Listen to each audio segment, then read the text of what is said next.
Today we're talking about the Arri AMIRA camera. This is our latest and greatest camera here at BrainBox. Lots of really cool, exciting things to talk about, so let's dive into it right now and we'll get going.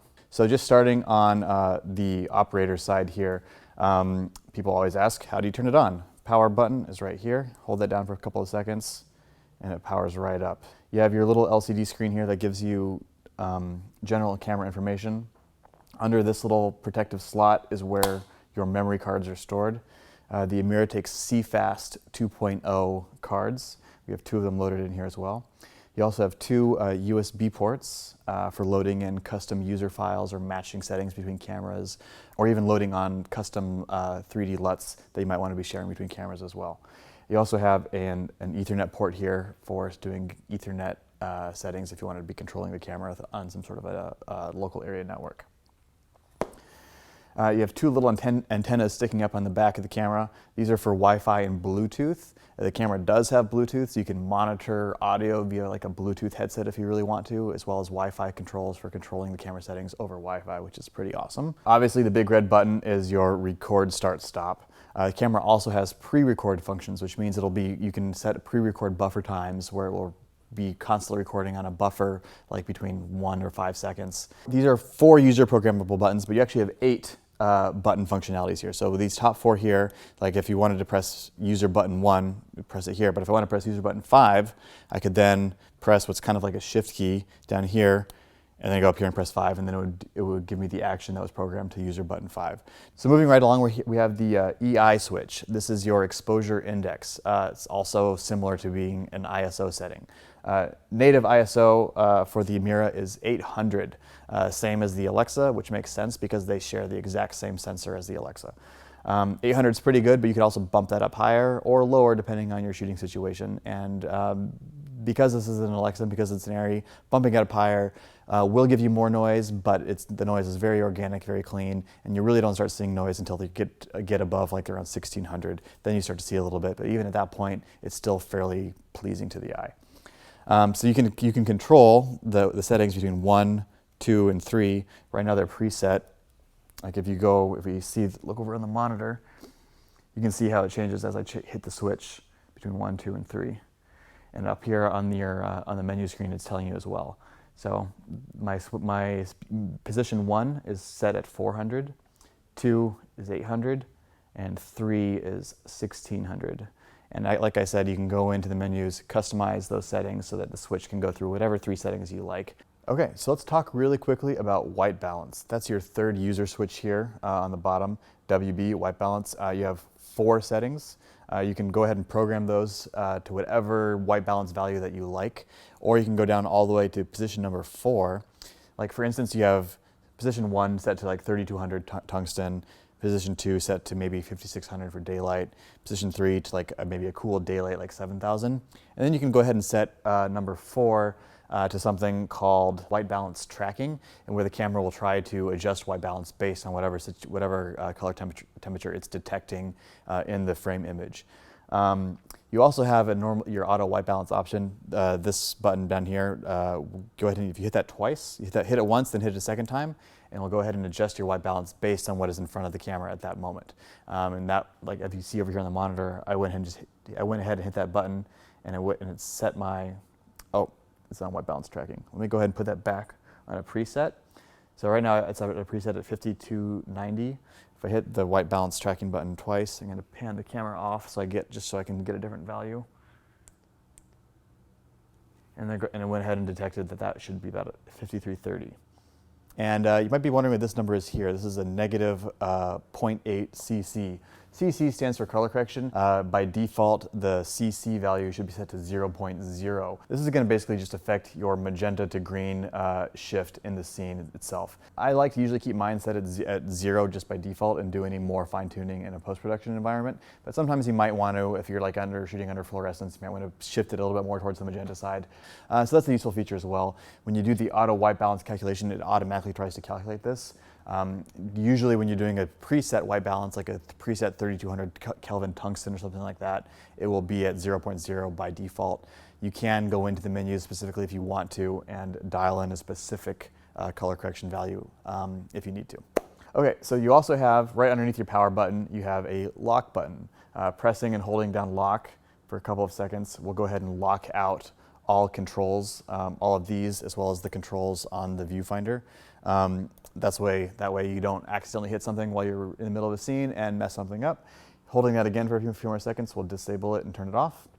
One thing to keep in mind is that lock does not affect your audio controls. These controls right here are primarily for setting up your audio. You have a left channel and right channel decibel adjustment knobs right here, and then you have a little control switch that gives you both info, tells me voltage, time remaining, and then gives me info on the audio input lines here.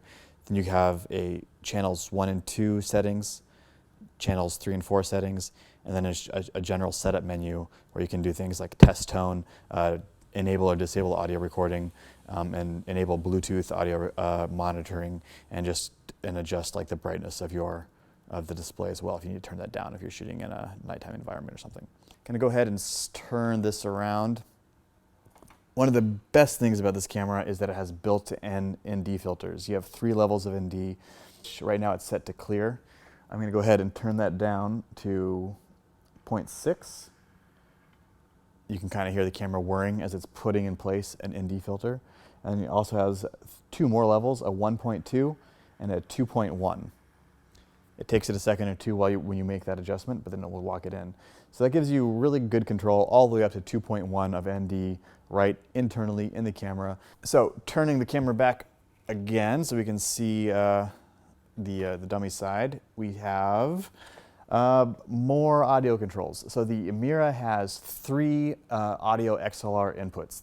So, and also for inputs B and C, you also have AES3, which is a new digital audio standard. An AES3 input can carry 2 channels of digital audio. And the AMIRA itself will record 4 channels of high quality 24-bit 48 hertz digital audio at one time, which is pretty great by itself. And let's go ahead and spin the camera around to the back. And here we see we have all of our outputs. I'm plugged in right now into SDI1. You also have a second SDI2 output, and these are individually controllable. So you can have SDI1 be just clean, going out to like a client monitor or a director's monitor with a custom lookup table applied to it, and SDI2 going to like your AC's monitor with a log C wide gamut look on it with all your menu overlays as well. Then you also have, below that, we have time code in and out, camera sync. Our power options here, we have a 4-pin Hiroshi for accessory power, a 2-pin LEMO for accessory power. This is our power battery input for going off of a block battery, or in this case, an AC power like we're plugged into right now. This, I believe, is a 6-pin. I believe it's for some sort of external control. Not exactly sure. If I figure that out by the time we go to edit, I'll make sure to put it in the notes on the video. Also in the back, we have, this camera has a V-Lock battery plate. I can show it to you here. V-Lock battery plate with a D-tap out. You can get the AMIRA with either a V-Lock or an Anton Bauer gold mount. All right, just 2 more things to quickly talk about on the exterior of the camera. You might notice we have something plugged in right here at the base of the lens mount. This is actually a run-stop cable, which is going down to the handle. So you have a run-stop button here on the handle, so you can quickly trigger the camera that way. And you also have a 12-pin Hiroshi power output on the front of the lens mount, which is really useful for powering like an ENG servo style zoom lens. It's not hooked up right now, but it is there as an option. So let's talk a little bit about the AMIRA Viewfinder, which is this little device right here. The viewfinder on the AMIRA is great. It's super sharp. The operator gets a really nice image. You can focus the image inside the viewfinder by this little ring up here at the top. The viewfinder mount itself is very customizable. You can adjust the in and out point as well as the rotation quite easily. And then, let me level that back out. And then you also have a lot of functionality on the viewfinder. On the top of the viewfinder, you have a number of different buttons. You have a menu button, which I'll show you here in a little bit. You have another record, start, stop button, 2 programmable viewfinder buttons, an exposure check button that gives you basically like a zebra exposure type check inside your viewfinder itself, and then a peaking button that turns a dedicated peaking button that turns peaking on and off if you really want to check focus on the fly and you're operating off the viewfinder. Those are all right here on the top, so you can easily use them when you're in a handheld mode and access them without having to interrupt your shot. The viewfinder also serves as your menu interface for a lot of features on this camera. So right here where it says AMIRA, this actually will pop off and flip around, go like so you can go ahead and access the menus. You can also use this as a monitor if you really want. By pressing the menu button on the top of the viewfinder, you'll go ahead and change the menu, change it from menu mode to monitor mode. And this is operating independently of the display inside the viewfinder itself, and also operating independently of the SDI out monitor. So let's go back into the menu mode right now. This is where you're going to do most of your menu navigation. In here is where you kind of input all the really specific nitty-gritty things of your settings. So let's start with FPS, or frames per second, right here at the top. Right now I can easily see that I'm at 23.976. I can go in here and change it to basically whatever value I want. The AMIRA is really cool. It'll shoot up to 200 frames per second right now in the current firmware build, which is nice and fast, faster than an Alexa will go. And if you don't see the specific frame rate that you want to shoot at, it's like say that you really want to get a shot off at 87 frames per second, you can go into the menu here, click add, and dial in whatever exact frame rate you want. 87, you can even get really, really specific if you have a need to.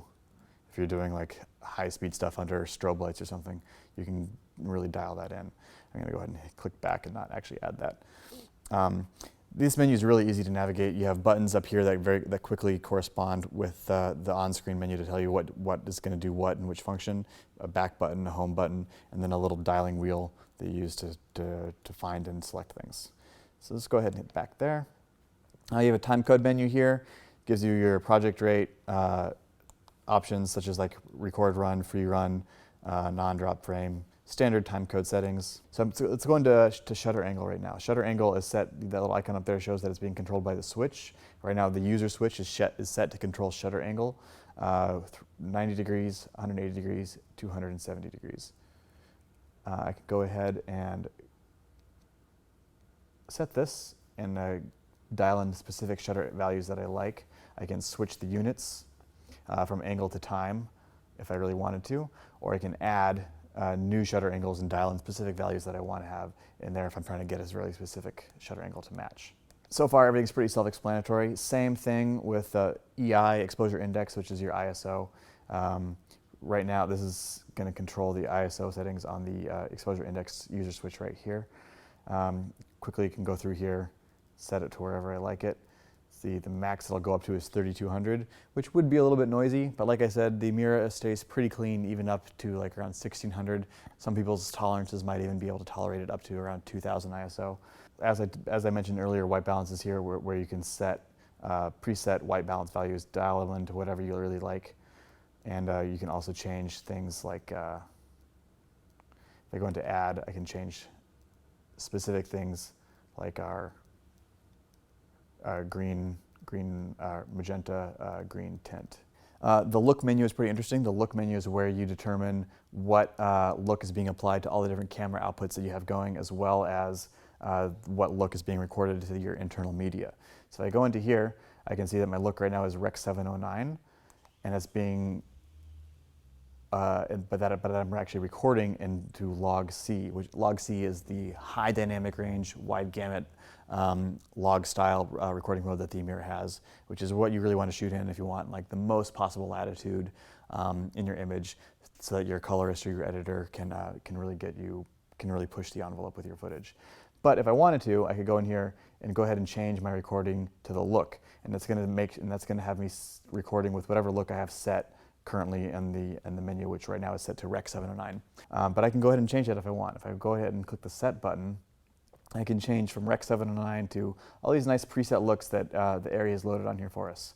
Things that they call commercial, landscape, LCC, vibrant, X2 Alexa if I'm trying to match a different Alexa camera. Or I can add any new looks, I can export looks that I've created, and I can duplicate and edit any of the values in any of these looks. For instance, I went into the vibrant mode and clicked look parameters. I can now see exactly things like saturation, black gamma, slope and knee offset, all these different settings that I can then go ahead in here and specifically adjust if I wanted to create a very custom look. It can be a little bit cumbersome to try to do it all within the menu, but once you get one that you like, you can save it to a USB, to the USB on the camera, export it, load it into other cameras, which gives you really great LUTs in camera for in-camera color grading and stuff, and it's definitely a useful feature on the AMIRA. This camera, the AMIRA camera, right now, as of this filming, only records in 2K as its max resolution, 2048 by 1152. You might have heard that the AMIRA is going to be a 4K or a Ultra HD camera, and yes, it will be. We're waiting for that firmware to come out. It should come out any day now. That's going to allow the AMIRA to shoot at what's basically 3.8K, which is the decided upon standard for 4K or Ultra HD television set displays. It's not 4K like a 4096 by 2160 frame size, but it's 3.8. And you might be asking yourself, how does it get to 3.8? Because I thought the Alexa sensor is only 3.2K, and this shares the same sensor as the Alexa. And yes, that's true. It does have the exact same sensor as the Alexa, which is a good thing because the Alexa sensor has been tested and approved and is considered to be one of the most beautiful digital camera sensors out there in existence. But Arri has done a lot of work on the algorithm side, on the math side of things, to up-res the 3.2K image sensor in the AMIRA so that it will give you a 3.8K or Ultra HD image recorded onto the CFast cards. Now, some people might say that, oh, it's not a true 4K or a true Ultra HD because there is up-resing going on, and yes, there is up-resing going on when you do that. But because it's Arri and because you know that they're going to take their time with it and you know that they're going to do it so well, I'm pretty optimistic that the 3.8K or the 4K or the Ultra HD, whatever you want to call it, is going to look pretty awesome even when you're displaying it on a 4K television set. But like I said, that feature is not quite enabled yet. I can't show it to you yet, but maybe we'll do another follow-up video once that feature is enabled and give you guys some 4K footage examples from the AMIRA at that time. So let's dive a little bit deeper. This is the home menu. This is where you're going to spend most of your time doing your general camera settings, but you can go further into the menu by clicking the scroll wheel, and that brings up all the different settings that you see here. Everything from recording. This is where you set your ProRes codec. Right now it's in ProRes 4x4, which is the highest level of ProRes, which is pretty cool that you have that option. You can go resolution, as I mentioned, right now it tops out at 2K. And then a pre-record max duration. So this is where you can set your pre-record time if you want to enable that feature.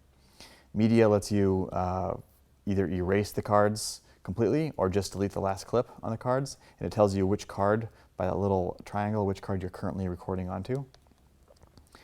Monitoring, basically very self-explanatory. It shows you which overlays are being sent to which monitor outputs, whether it's the EVF or the SDI, and whether or not you want to put in custom frame lines and change the color of them to basically whatever you want, the intensity of them, and you can even go into and make user rectangles and specify width, height, and offsets for the top and bottom so that you can dial in very specific frame lines to exactly what you want. So another interesting setting inside your sensor menu is image sharpness and image detail, which to me kind of sound like similar things. So with the AMIRA, you have the ability to actually dial up or down the sharpening that the camera is going to apply to the image at the sensor level. So I can go ahead and go into image sharpness. This goes up to like -5, which it will give you a softer looking image, or to a +5, which will give you a harder or sharper, more artificial image. I'm not sure what the usefulness is of doing this in camera. I'm a little bit hesitant to do too much sharpening in camera. I would kind of leave those at a 0 default value unless you have a very specific need, like you're trying to match another camera that might be a different type that has some sharpening already applied to it. But that's something you can also add in post pretty easily. But it's there, it's in the menus, so you have that option if you want it. So licensed features is kind of important. The AMIRA is a licensed camera, which means that they're all the same, but if you have certain licenses, will unlock certain features in the camera that some of the lower tier AMIRAs might not have access to. So if I go into licensed features, I can see what this camera has on it. So I can see that this camera license model is premium, which means it should have every feature available. And to see exactly what that is, I can click on features, and I can see that I have ProRes 4x4, 2K recording, custom 3D LUTs, 100 to 200 frames per second overcranking, and log C and look import export, as well as, well, lots more. So I believe there's 3 different tier levels of AMIRAs. I'm not sure exactly which features are enabled at which level. The BrainBox AMIRAs will always have the premium license on them, so you'll always be able to get all features when you're getting an AMIRA from BrainBox.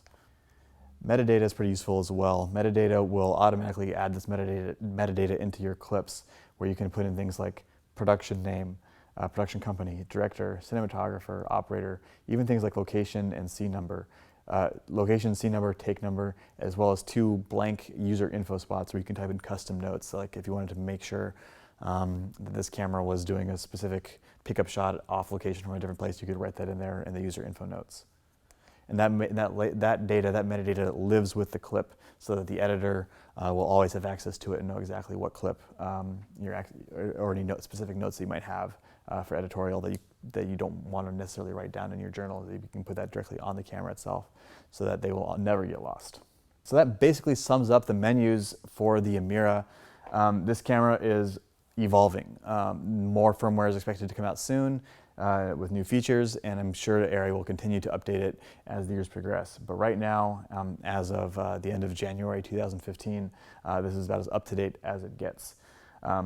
One thing to say about the AMIRA is that it's a super capable, super powerful camera, and that one of the biggest improvements about it from the Alexa is that it's small and it's super ergonomic. You might have noticed we have these 2 handlebars here on the front, and it's got a nice built-in shoulder pad as well. So you can quickly transition from off of,